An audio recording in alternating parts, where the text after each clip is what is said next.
Hello everyone, আমরা কালকে গেছিলাম মাসি শাশুড়ির বাড়ি গোবরডাঙ্গায়, আমার মাসি শাশুড়ির বাড়ি। তো এই মাসি শাশুড়ির বাড়ি গিয়ে কী করলাম সেটারই একটা মিনি ব্লগ তোমাদের সাথে শেয়ার করছি। এটা হচ্ছে গোবরডাঙ্গা যেতে যেই জামদানি রোডটা শর্টকাটে পড়ে, তো সেটাই আমরা যাই প্রত্যেকবার। তো তার পাশ দিয়ে এই যে স্টেশন, এখান দিয়েই আমার কিছু দূর গেলে আমার মাসি শাশুড়ির বাড়ি পড়ে। তো সেই দেখো আমরা চলে এসেছি। এটা বাবুদা, আমার মাসি শাশুড়ির ছেলে, খুব প্রচণ্ড যেরকম পাখি ভালোবাসে গাছও ভালোবাসে।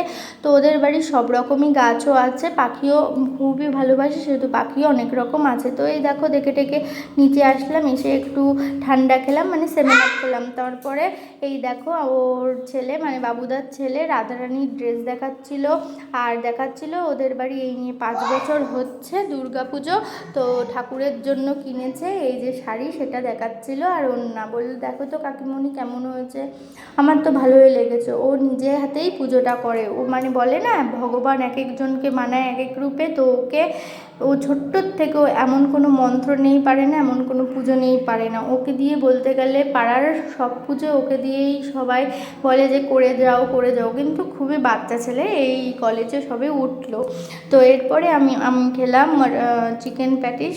বৌদি বলছিল যে আরও কিছু খা খা, আমার আর ভাল লাগছিল না। তো এরপরে গল্প টল্প করে আমরা বাড়ি চলে আসলাম।